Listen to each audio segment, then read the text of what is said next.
नमस्कार दोस्तों, स्वास्थ्य सीक्रेट्स में आपका एक बार फिर से स्वागत है। पिछले वीडियो में हमने देखा कि सारी जो डिजीज़ है उनका रूट कॉज है हमारे बॉडी में एक्यूमुलेट हुआ टॉक्सिक वेस्ट मैटर। और जनरली ये टॉक्सिक वेस्ट मैटर कैसे एक्यूमुलेट होता है, जब उसको प्रॉपरली एलिमिनेट नहीं किया जा सकता है, या फिर हमारी जो डाइजेस्टिव सिस्टम है उसमें फूड का अगर प्रॉपरली डाइजेशन नहीं हुआ है, तो ये जो अनडाइजेस्टेड फूड है वही फिर आगे जाके टॉक्सिसिटी प्रोड्यूस करता है। वही अनडाइजेस्टेड फूड आगे जाके वेस्ट बन जाता है और डिजीज़ प्रोड्यूस करता है। तो अच्छी हेल्थ अचीव करने के लिए डाइजेशन की प्रोसेस को अच्छी तरीके से समझना इम्पॉर्टेंट है। और डाइजेशन की प्रोसेस स्टार्ट होती है हमारे माउथ से। इनफैक्ट हमारा माउथ है और इनिशियल जो पार्ट है डाइजेशन की प्रोसेस का, वही एक वॉलेंटरी है। उसके बाद एक बार हमने स्वेलो कर लिया फूड को, तो फिर आगे का तो सब कुछ है प्रैक्टिकली ऑटोमेटिक है और वहाँ पे हम कुछ खास कर नहीं सकते। हमारी जो चॉइसेस है वो सिर्फ इनिशियल पार्ट में है। तो ऑब्वियसली हम क्या खाते हैं, कब खाते हैं, कितना खाते हैं, ये सब तो इम्पोर्टेंट है ही, और फ्यूचर वीडियोस में हम इसके बहुत सारे डिटेल्स में जाएंगे। लेकिन ये भी इम्पोर्टेंट है कि हम खाने के जो इनिशियल डाइजेशन का पार्ट है, फूड का जो च्यूइंग है और मास्टिकेटिंग है, इसको हम आज के वीडियो में कवर करेंगे। ये एक बहुत ही इम्पोर्टेंट पार्ट है। तो जैसे ही हम खाना अपने मुंह में डालते हैं, मुंह को हम क्या कहते हैं, बकल कैविटी। और उसमें कौन कौन सी चीज़ें हैं, ऑब्वियसली जो डाइजेशन के ऑर्गन्स है उसमें टीथ है, दांत है हमारे, टंग है और सलाइवरी ग्लैंड्स है। एक एक का फंक्शन देखते हैं। दांतों का काम क्या है, फिज़िकल ब्रेकडाउन, फूड का मैकेनिकल ब्रेकडाउन करना, और ये भी इम्पॉर्टेंट है। कुछ टीथ है वो काटने के लिए है, कुछ टीथ है टीयरिंग के लिए है, कुछ टीथ है प्रॉपरली ग्राइंडिंग के लिए है। इनफैक्ट एक्सपर्ट्स है, कुछ मास्टर्स है, उन्होंने हमारे दांतों का स्ट्रक्चर है उसको एनिमल किंगडम में दूसरे एनिमल्स के साथ कंपेयर किया है और वहीं से बताया है कि ह्यूमंस की आइडियल डाइट क्या है। और ह्यूमंस की जो आइडियल डाइट है उसमें कौन कौन सी चीज़ें इंक्लूडेड है, fruits and vegetables, nuts, seeds और ग्रेन्स, और साथ साथ में कुछ कुछ स्पेशल फूड है, मिल्क, हनी एक्सेट्रा, सब हम खा सकते हैं। तो इसके तो हम डिटेल, बहुत सारे डिटेल्स में फ्यूचर वीडियोस में जाएंगे। अभी के लिए जस्ट एक ही इंटरेस्टिंग पॉइंट है। और साथ साथ में दूसरा एक ऑर्गन है हमारी टंग। टंग का भी काम बहुत ही इम्पोर्टेंट है। टंग क्या करती है, टेस्ट, फूड खाना जो है उसका टेस्ट है उसको डिटेक्ट करती है, और आगे के जो ऑर्गन्स है हमारी डाइजेस्टिव सिस्टम के नीचे के जो ऑर्गन्स है, पैनक्रियास है, इंटेस्टाइन है, पूरी हमारी जीआईटी है, उसको इन्फॉर्मेशन सेंड करती है ताकि उनको पता चले कितने अमाउंट में और कौन कौन से डाइजेस्टिव एंजाइम्स जो है कितने अमाउंट में और कैसे डाइजेस्टिव जूसेस जो है सिक्रीट करने हैं। और साथ साथ में सलाइवरी ग्लैंड्स है। तो सलाइवरी ग्लैंड्स है वो प्रोड्यूस करते हैं सलाइवा। सलाइवा है उसका काम क्या है, एक तो कि फूड को वो ल्यूब्रिकेट करता है ताकि वो इजीली पास हो सके। साथ साथ में सलाइवा जो है उसमें एक एंजाइम होता है सलाइवरी एमाइलेस, जो कि स्टार्च को डाइजेस्ट करता है। ठीक है, तो कौन कौन सी ऑर्गन्स और क्या क्या वो वर्क करते हैं। एक तो है कि सलाइवा फूड को ल्यूब्रिकेट करता है। दूसरा है कि टंग के टेस्ट से पैनक्रियाज और स्मॉल इंटेस्टाइन को इंस्ट्रक्शन मिलते हैं कैसे डाइजेस्टिव जूसेस सिक्रीट करने हैं। और साथ साथ में दांतों से फूड का मैकेनिकल ब्रेकडाउन होता है। और अगर ये सारी चीज़ें हमारे वॉलंटरी कंट्रोल में है, अगर हम कुछ गलतियां करते हैं तो प्रॉब्लम्स क्रिएट हो सकते हैं।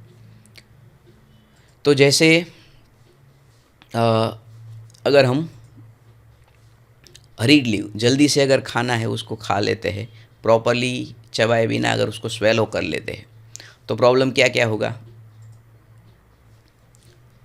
ठीक है, सारे मोस्ट कॉमन कॉज है डाइजेस्टिव ट्रबल के क्या है, स्वेलोइंग कर लेना बहुत ही जल्दी फूड को अगर बहुत ही जल्दी उतार देते हैं, ठीक से उसको चबाते नहीं है, तो डाइजेस्टिव प्रॉब्लम्स वहाँ से स्टार्ट होते हैं। क्यों होता है, क्योंकि एक तो फूड का प्रॉपरली हमने मैकेनिकल ब्रेकडाउन नहीं किया, तो आगे का जो डाइजेशन है वो टफ हो जाएगा।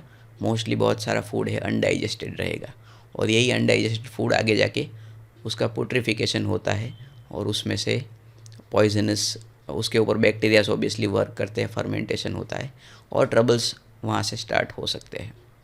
दूसरा है कि अगर हमने उसको फूड को सैचुरेट नहीं किया सलाइवा से, तो स्टार्च का डाइजेशन ठीक से हो नहीं पाएगा और खाना हम जब स्वेलो करते हैं तो पेट में जाके, स्टमक में जाके वो ऑलमोस्ट 30 to 45 मिनट्स लगते हैं। उसके बाद स्टमक के जो डाइजेस्टिव जूसेस उस पर ऊपर वर्क करना स्टार्ट करते हैं। तो तब तक के लिए अगर सलाइवा प्रॉपरली मिक्स नहीं हुआ है तो तब तक के लिए वो फूड जो है वो स्टमक में ऐसे ही पड़ा रहेगा और मोस्टली होगा ये कि स्टार्च का जो डाइजेशन है वो प्रॉपरली हो नहीं पाएगा। तो जल्दी से हम खाते हैं, इससे सलाइवा का प्रोडक्शन जो है वो कम हो जाता है। और उससे एक और चैलेंज होता है, सलाइवा का अगर प्रॉपर अमाउंट में प्रोडक्शन नहीं होता है तो बहुत सारे डेंटल प्रॉब्लम्स भी हो सकते हैं। दांतों की बहुत सारी तकलीफ़ें सलाइवा का कम प्रोडक्शन होता है उसी से होती है। तो एक और रीज़न है कि हमें थरली फूड को मास्टिकेट करना चाहिए, प्रॉपरली चबाना चाहिए। इनफैक्ट आइडियल केस ये है कि हम तब तक चबाएं जब तक वो फूड अपने आप ही अंदर ना उतर जाए। एक और रीज़न है खाने को अच्छी तरीके से चबाने का। जनरली अगर हम ठीक से चबाए बिना अगर उतार देते हैं तो ये दिखाता है कि हम एंग्जाइटी में है, थोड़ी जल्दी में है, स्ट्रेस दिखाता है ये। और स्ट्रेसफुल वे में अगर हम खाना खाते हैं, जैसे मॉडर्न लाइफस्टाइल में ये नॉर्मल हो चुका है कि एक साइड हमारा वर्क चल रहा है और साथ साथ में हम खाना खा रहे हैं, या फिर बहुत ही जल्दी हम खाना ख़त्म करने की सोचते हैं क्योंकि वापस बैक टू वर्क हमें जाना है, या फिर खाना खाते टाइम हम किसी तरीके से और ख़ुद को डिस्ट्रैक्ट करते हैं, न्यूज़ देखते हैं, टीवी देखते हैं। तो ये सब चीज़ें दिखाती है कि हम थोड़े बहुत स्ट्रेस में हैं। और एक इंटरेस्टिंग रिसर्च हुआ था जापान की एक यूनिवर्सिटी में, जहाँ पे उन्होंने देखा था कि जब हम खाने को चबाते हैं तो हमारे ब्रेन का एक पार्ट है हिपोकैम्पस, उसको स्टिमुलेशन मिलता है। एमआरआई से ये डेमोन्स्ट्रेट हुआ है कि हिपोकैम्पस को स्टिमुलेशन मिलता है खाने को चबाने से। और हिपोकैम्पस जो है वो क्या करता है, ब्लड में स्ट्रेस हार्मोन्स के लेवल को कंट्रोल करता है। तो इसका मतलब है कि खाने को जब हम अच्छी तरीके से चबाते हैं, पूरा टाइम दे के चबाते हैं, तो हमारे ब्लड में स्ट्रेस हार्मोन्स के लेवल्स को हम कंट्रोल कर सकते हैं। यानी कि स्ट्रेस को फाइट किया जा सकता है खाना अच्छी तरीके से चबाने से। और स्ट्रेस जो है वो एक मेजर कॉज बन सकता है बहुत सारी डिजीज़ेस का। ठीक है, तो अगर खाने को अच्छी तरीके से चबाया जाता है तो स्ट्रेस और स्ट्रेस हार्मोन्स है वो कम हो जाते हैं और उसका काउंटलेस बेनिफिट्स है। इनफैक्ट स्ट्रेस जो है वो हमारे बॉडी में क्या क्रिएट करता है, फाइट और flight mechanism, stress response. Actually stress कुछ नहीं करता है, लेकिन स्ट्रेस से हम कैसे रिस्पॉन्ड करते हैं ये इम्पॉर्टेंट है। तो स्ट्रेस तो नॉर्मली हमारी लाइफ में होगा ही, और कुछ स्ट्रेस ऐसा है कि निकाला नहीं जा सकता है, लेकिन स्ट्रेस को हमारा बॉडी कैसे रिस्पॉन्ड करता है ये मोस्टली तो इनवॉलेंटरी होता है। और जनरली होता है कि एक हमारे बॉडी में फाइट और फ्लाइट मैकेनिज्म एक्टिवेट हो जाता है, स्ट्रेस हार्मोन्स रिलीज़ होते हैं। इसी मैकेनिज्म का पार्ट ये है कि स्ट्रेस हार्मोन्स रिलीज़ होते हैं। और स्ट्रेस हार्मोन्स जो है वो क्या करते हैं, हमें समझना है। फाइट और फ्लाइट मतलब क्या, कि हमारा जो इवोल्यूशन हुआ था, हमारे बॉडी का इवोल्यूशन हुआ था, वो एज ए हंटर गैदरर्स हुआ था। हम ह्यूमंस थे, वो हंटर गैदरर्स थे, और ह्यूमन हिस्ट्री में ज़्यादातर टाइम हम वही रहे हैं। जो एग्रीकल्चर रिवॉल्यूशन आया वो लास्ट 10,000 ईयर्स से ही है, और इंडस्ट्रियल रिवॉल्यूशन तो जस्ट लास्ट 500 ईयर्स से है। उसके पहले काफ़ी लंबे समय तक ह्यूमंस जो थे वो हंटर गैदरर्स थे। तो उस टाइम पे होता था ये कि लेट्स से कि कोई टाइगर आ गया, कोई वाइल्ड एनिमल आ गया, तो वो एक स्ट्रेस की सिचुएशन थी। और उस टाइम पे ह्यूमंस का काम क्या था, या तो उसके साथ लड़ना है या फिर भाग जाना है। और ये दोनों काम जो है, लड़ना भागना, दोनों एनर्जी कंज्यूमिंग टास्क है।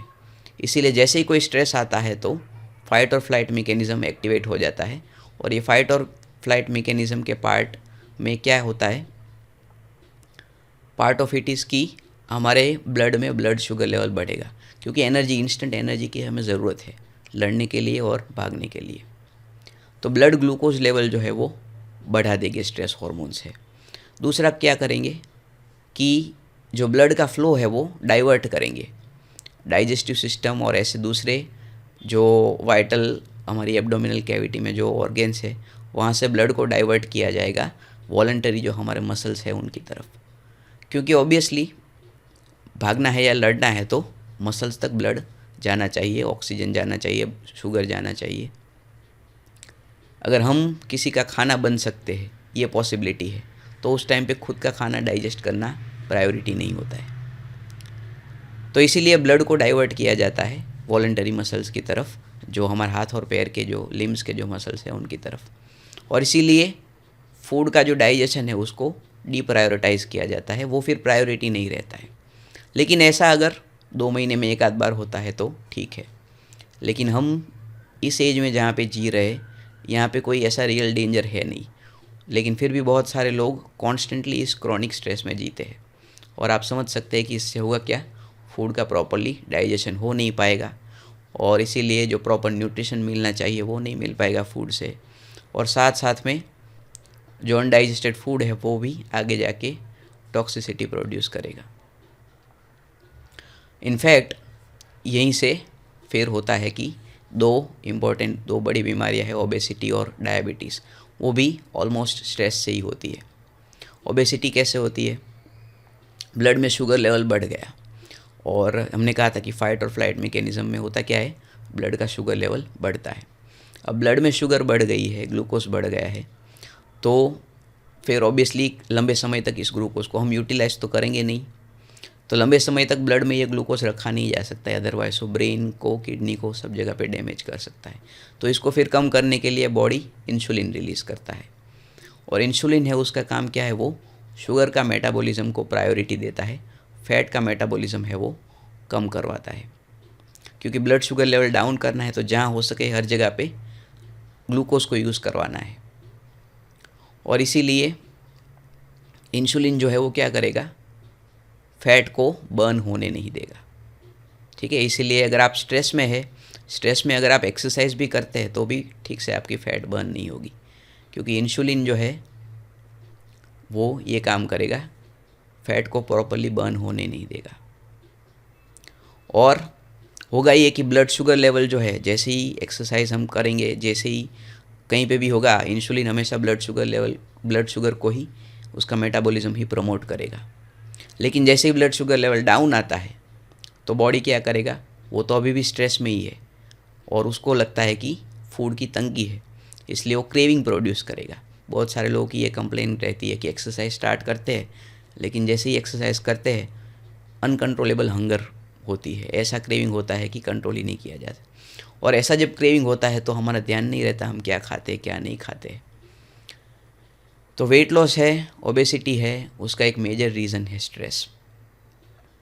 डायबिटीज़ का भी ऑलमोस्ट वही रीज़न है, ब्लड शुगर लेवल हाई है, इसीलिए इंसुलिन सिक्रीट होगा, और इंसुलिन अगर ऐसे रेगुलरली सिक्रीट होता ही रहता है तो फिर बॉडी के जो बाकी सेल है वो फिर उससे इनसेंसिटाइज हो जाएंगे।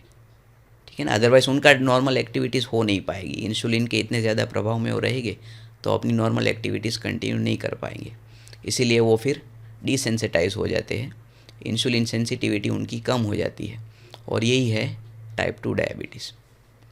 तो ओबेसिटी और डायबिटीज़ को फाइट करने के लिए जो भी हम मीन्स यूज़ करते हैं, अगर स्ट्रेस को कम नहीं करते तो हमारे लिए बहुत ही मुश्किल फाइट होगी। तो आप समझिए कि जस्ट खाने को अच्छी तरीके से चबाने से आप बहुत सारी डिजीज़ को प्रिवेंट कर सकते हैं।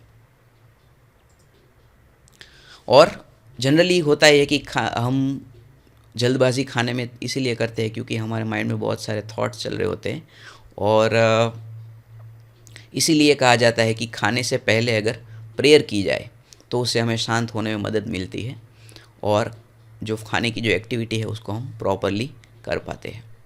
और एक छोटा सा मेडिटेशन भी अगर हम खाने से पहले कर दे, थोड़ा सा हमारे ब्रीदिंग को स्लो डाउन करके सांस के ऊपर ध्यान लाए और अपने माइंड को शांत कर दे, तो ऑटोमेटिकली फिर होगा ये कि हम अच्छी तरीके से फूड को चबाएंगे, और जो ईटिंग की जो प्रोसेस है उसको थरली एंजॉय करेंगे, अच्छे से हम खाएंगे। मेरे फूफा जी है, उनको मैं कई सालों से जानता हूँ, और उनको कभी मैंने बीमार नहीं देखा है। और वो जो प्रेयर करते हैं, नेक्स्ट वीडियो में हम इस प्रेयर को डिटेल में समझेंगे। Thank you so much for watching. See you in the next video.